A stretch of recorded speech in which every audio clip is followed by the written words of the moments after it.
Assalamu alaikum guys, this is Umair Mukhtar and you are watching C++ tutorials for beginners. And let's say you are given a task to make a program using C++ programming language that stores the ages of 1000 employees.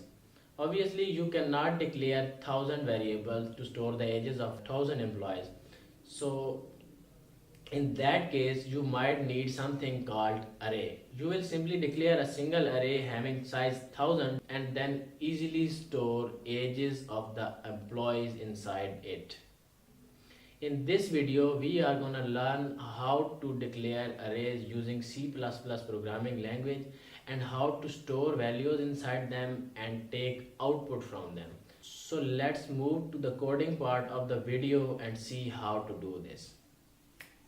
So to implement arrays using C++ programming language, we have to write hashtag include iostream using name space std int main, and now you can declare array of different data types according to the need of your program, but we will simply declare an array of integers. So int numbers, and after that we have to add square brackets, and inside them we have to give the size of an array. So and then we will initialize the array, and the method of initializing array is you have to add curly brackets, and inside them you have to give input according to the size of the array. So as I have declared the size of array to be 10, so I will give here 10 integers. So 1 2 3 4 5 6 7 8 9 and 10. So now I have declared an array of integer type, and inside the brackets I have given it 10 integers. To display the integers stored in an array, we have to write cout number and then square brackets and then the index of the number which we want to display. Let's say we want to display this one, so the index of this integer is 0, so we will write cout number 0, and it will then display the number at 0 index. So in our case the number at 0 index is 1, so it is supposed to display 1 now,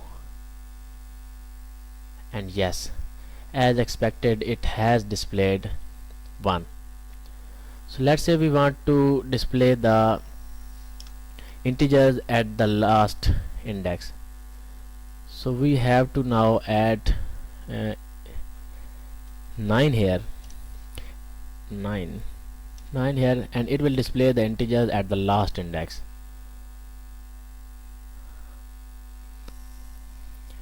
Now you might have noticed that we have declared the size of array to be 10, but the last integer is at 9th index, and the reason is that in C++ the index of the arrays start from 0. So if we start counting indexes from 0 up to 9, then it makes the size of array to be 10. Now you can also declare arrays of other data types. For example, let's say we have an array of float and having size 5, and as we are declaring an array of float, then we can use decimal numbers. So 1.1, 2.1, 3.1, 4.1 and 5.1, and the size of array is 5, so we will remove the extra amount of digits. Now let's suppose we want to display the last entry of the array, and that is at index 4. So it will now display 5.1 hopefully, and yes, it has displayed 5.1 as the output. Now you may not want to change the index manually again and again, and for that you can use a for loop. And for example, for int I is equals to 0, as the index of the array start from 0 and I is less than 5, I plus plus, and after that you have to write cout number I, and the loop changes the value of I from 0 to 4, so it will display all the elements of the array, and you don't have to change the index of array again and again manually. Let's add a space here so that it looks beautiful.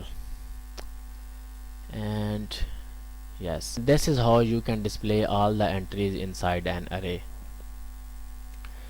And instead of initializing an array, you can take the input from the user as well, and for that you have to remove these entries and make another for loop.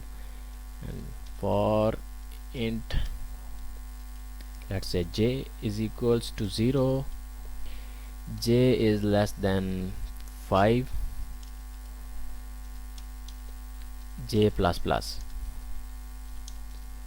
and here you have to write cin number I,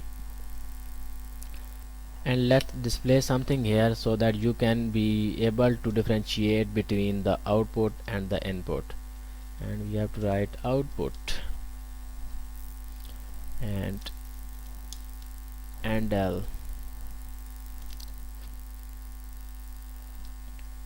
and I have made some mistake here, and that is I have written j here, so I need to write j inside the square brackets, and now it will resolve the error. It is now asking for an input, so I will input 2, 3, 4, 5, 6, and yes, after taking input from me, it has displayed it on your screen. So that's how you can take input from the user and display it using a for loop.